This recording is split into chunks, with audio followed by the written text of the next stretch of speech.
кумандуу мектепти түптөө жана башкаруу боюнча сөз болмокчу. Анда эмесе алгачкы баяндамачы катары ошол алгачкы мектепти түптөөдө кыйынчылыктар жана ишеним аркылуу ийгиликке жетүүнүн жолдору деген темада баяндамасы менен ошол учурдагы мектепти түптөөдөгү өз салымын кошкон окутуу тарбиялоо иштери боюнча директордун орун басары болуп иштеген эл сыймыгы медалынын ээси Орозгүл Бокошова эжеге сөз берсек. Саламатсыздарбы, бүгүнкү илимий практикалык конференцияга катышуучулар. 1998 жылдын август айында агайыбыз Розалия Сайдулханов Каракуча районунда областыбызда биринчи болуп автордук эксперименталдык программасы негизинде түзүлгөн жаңы моделдеги улуттук кумандуу демократиялык мектеп ачты. Бул мектептин ачылышы ошол учурдагы билим берүү системасына чоң жаңылык киргизди. Агайыбыздын идеясын ишке ашырууга идеялаш болуп, мектептин табиятына шайкеш келген демократияны сөз эркиндиги деп түшүнбөй, элдин, ата эненин, коомдун ишенимине ээ болуу деп түшүнгөн. Гумандуулук дегенде анын күчү мээримдүүлүк экендигин жүрөгүндө туя билген, улуттун ар намысын бийик туткан чыгармачыл мугалимдер коллективи келдик. Жаңыдан жат дүйнөгө келген наристе бутуна туруп, кадам шектегенге чейин ата эненин мээрими кандай керек болсо, биздин жаңыдан пайда болгон автордук инновациялык мектептин өнүгүп, өсүп, гүлдөп кетишине биз да коомчулуктун, ата энелердин, билим берүү бөлүмүнүн колдоосуна муктаж болдук.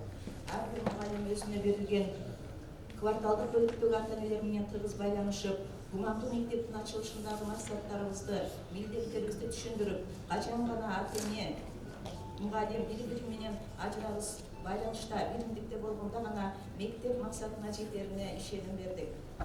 Улуттук кумандуу демократиялык мектептин ачылышындагы кыйынчылыктар деп мен мектепте окуучуларды тартуу, алар ар башка мектептерден келгендигине байланыштуу, биздин мектептин идеясына көнүктүрүү, мажбурлоосуз эркин окутуу процессинде демократияны, жоопкерчиликти сезүүнү, өзүнө ишенимди көрсөтүүнү, бири-бирине, мугалимге, коомдогу адамдарга гумандуу мамиле жасоону, өзүн эркин сезип, өз оюн айта билүү менен окууга, билимге болгон шыктануусун жаратууну, өзүн жана башкаларды баалай билүүгө үйрөтүү болду.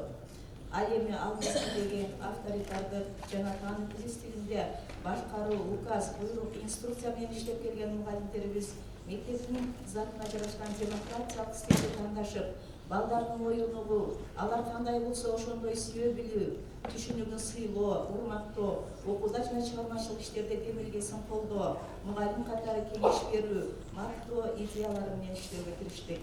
Эксперимент өткөрүү методдору менен таанышып, улуттук кумандуу демократиялык мектеп программасы педагогикалык кеңешмеде талкууланып кабыл алынды.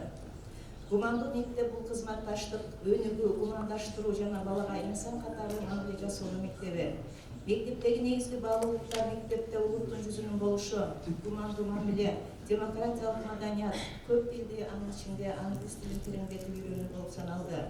Ушул баалуулуктарды окутуу тарбиялоо процессинде улуттук мектеп моделинин өнүгүү, тарбиялоо ишин жакшыртуу максатында мугалимдердин пайдаланышына диагностикалык баалоо жүргүзүп, баалоо критерийлер түзүлүп, мониторингдерди жүргүздүк. Анын жыйынтыгында жетишилген ийгиликтер, көйгөйлөр, анын себептери аныкталып, мугалимдердин кесиптик чеберчилиги, чыгармачылык активдүүлүгүн өстүрүү максатында тажрыйбалуу мугалимдердин мастер-класстары өткөрүлүп турду. Кумандуу мектеп моделинин окуу процессинде баланын күткөнү, психологиялык муктаждыгы ушундай болот экен. Мугалимдин окуучуларды алдынан ак пейилден жаркылдап тосуп чыгуу, өзүңдүн анын ордуна коюп айта билерге баланын көзү менен карап, кайгы кубанычы менен жашай билүү, окуусуна, класстан тышкары иштерине сүрөөнчү болуп шыктандырып туруу зарыл. Ошон үчүн ардактуу педагог Яныш Корчак биздин алдыбызда бала эмес адам турат. Чындап карасак бала деген жок, кичинекей адам деген бар деген ойду айтканында. Кумандуу мектеп моделин ишке ашыруунун ишенимдүү жолдору деп мен буларды белгилеп келет. Педагогикалык процесс балдарга мыйзамдык кумандуу мамиленин принцибинде түзүлсө, ал балдарды мугалим окутуу тарбиялоо ишиндеги активдүү жардамчысына айландырууга мүмкүндүк алат. Мында окуу процессине балдар активдүү катышат, жоопкерчиликтүү мамиле жасашат, уюштуруш жөндөмдүүлүгүн көрсөтүшөт. Экинчи, билим берүү кумандаштырылат, окууу тарбиялоо өнүктүрүү иши баланын табиятына, жаратылыштан берилген шык жөндөмүнө шайкеш уюштурулат.